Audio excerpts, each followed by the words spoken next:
नमस्कार प्रिय मित्रों, आइए सुनते हैं एक अत्यंत रोचक पौराणिक कथा, भगवान शिव और अर्जुन का युद्ध। जब पांचों पांडव द्रौपदी सहित वन में अज्ञातवास कर रहे थे, तब उनके कष्टों को देखकर भगवान श्री कृष्ण तथा महर्षि व्यास जी ने अर्जुन से भगवान शिव को प्रसन्न करके वर प्राप्त करने के लिए कहा तथा उसके लिए उपाय बताया। वीर अर्जुन अपने तथा राज्य पर आए हुए संकटों का नाश करने के लिए व्यास जी के निर्देशानुसार इंद्रकील पर्वत पर गए। वहां उन्होंने जाह्नवी के मनोहर तट पर मनोरम पार्थिव शिवलिंग का निर्माण किया और वे उसका विधिवत पूजन करते हुए तप करने लगे। गुप्तचरों द्वारा जब इंद्र को अर्जुन के इस तप का पता लगा, तब वे अपने पुत्र का मनोरथ समझ गए और वृद्ध ब्रह्मचारी का वेश धारण कर उनकी परीक्षा लेने के उद्देश्य से वहां आए तथा अर्जुन का आतिथ्य ग्रहण करने के बाद अनेक प्रकार से उन्हें तप से विमुख करने का प्रयत्न करने लगे। परंतु अर्जुन का दृढ़ निश्चय देखकर वे अपने वास्तविक रूप में प्रकट हो गए।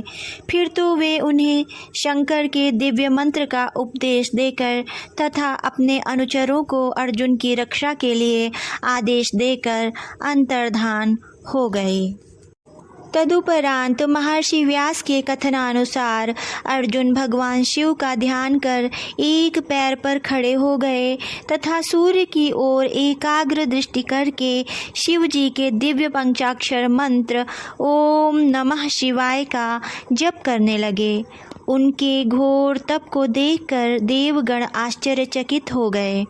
वे भगवान शिव के पास गए और अर्जुन को वर प्रदान करने के लिए प्रार्थना करने लगे।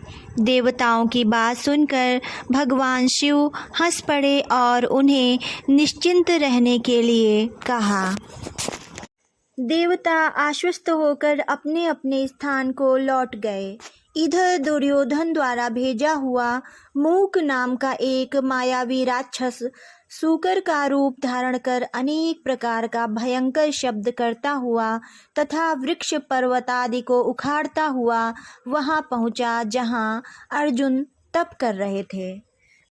उसे देखते ही अर्जुन समझ गए कि यह निश्चय ही मेरा अनिष्ट करना चाहता है, अतः उसे मार देने के उद्देश्य से बाण का संधान करने लगे। उसी समय भक्त वत्सल सर्वज्ञ शिव अर्जुन की रक्षा करने तथा उनकी परीक्षा लेने के उद्देश्य से अपने गणों सहित भील का वेश धारण कर वहां उपस्थित हुए। वह भील समूह मुंह से विविध शब्दों का घोष कर रहा था। इधर शूकर ने भी भयंकर घोष किया। अर्जुन उस भील राज के शब्द को सुनकर मन ही मन शंका करने लगे कि कहीं ये किरात वेशधारी भगवान शिव तो नहीं है। इस प्रकार वे सोच विचार कर ही रहे थे, तब तक वह शूकर वहां आ गया और भील राज तथा अर्जुन दोनों ने उसे मारने के उद्देश्य से एक साथ बाण छोड़े। भील राज का बाण शूकर के पुच्छ भाग में लगा और मुख से निकलता हुआ पृथ्वी में चला गया, जबकि अर्जुन का बाण मुख से पुच्छ भाग की ओर निकलकर पृथ्वी पर गिर गया और शूकर तुरंत मर गया।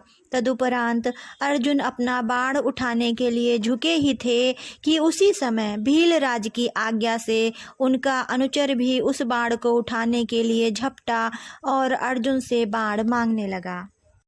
अर्जुन ने बहुत समझाया कि यह बाण मेरा है, इसमें मेरा नाम भी अंकित है, परंतु वह अपने हठ पर अड़ा रहा। इस प्रकार दोनों में बहुत देर तक वाद विवाद होता रहा। अंत में उसने अर्जुन को कृतघ्न तथा मिथ्याभाषी आदि शब्दों द्वारा अपमानित करते हुए युद्ध के लिए ललकारा। अर्जुन क्रुद्ध होकर बोले, मैं तुमसे नहीं तुम्हारे राजा से युद्ध करूंगा। गण के द्वारा अर्जुन की बात को सुनकर किरात वेशधारी भगवान शिव अपने गणों सहित युद्ध के लिए वहां उपस्थित हुए और दोनों में भयंकर युद्ध होने लगा। अर्जुन के बाणों के आघात से घबराकर शिवगण चारों दिशाओं में भागने लगे। किरात राज ने अर्जुन के कवच तथा सभी बाणों को नष्ट कर दिया। तब अर्जुन भगवान शिव का स्मरण कर उस किरात का पैर पकड़कर उसे घुमाने लगे। उसी समय भगवान शंकर ने अपना परम सुंदर वास्तविक रूप प्रकट कर दिया, जिसे देखकर अर्जुन अवाक रह गए तथा लज्जित होते हुए अनेक प्रकार से पश्चाताप करने लगे। वे शिव जी को प्रणाम करके स्तुति करने लगे। तब शिव जी उन्हें अनेक प्रकार से आश्वस्त करते हुए बोले, मैं तुम पर प्रसन्न हूँ, वर मांगो। किंतु अर्जुन भक्तिभाव से पूर्ण हो अनेक प्रकार से उनकी स्तुति करते हुए बारंबार प्रणाम करने लगे। भगवान शिव हंसकर पुनः बोले, मैं तुम पर अत्यधिक प्रसन्न हूँ, जो तुम्हें अभीष्ट हो वह मांगो। अर्जुन ने कहा, नाथ, मेरे ऊपर जो शत्रुओं के संकट थे वे तो आपके दर्शन मात्र से ही नष्ट हो गए, अतः जिससे मेरी इहलोक की परासिद्धि हो ऐसी कृपा करें। तब भगवान शिव ने अपना अजेय पाशुपत अस्त्र अर्जुन को दिया और कहा, वत्स, इस अस्त्र से तुम सदा अजेय रहोगे। जाओ, विजय प्राप्त करो। मैं श्री कृष्ण से भी तुम्हारी सहायता के लिए कहूँगा। इस प्रकार भगवान शिव अर्जुन को आशीर्वाद देकर अंतर्धान हो गए और अर्जुन प्रसन्न चित्त हो अपने बंधुओं के पास लौट आए। कथा समाप्त। धन्यवाद। प्रिय मित्रों, आपको अगर ये कथा पसंद आई हो तो चैनल को सब्सक्राइब करना ना भूलें। नमस्कार।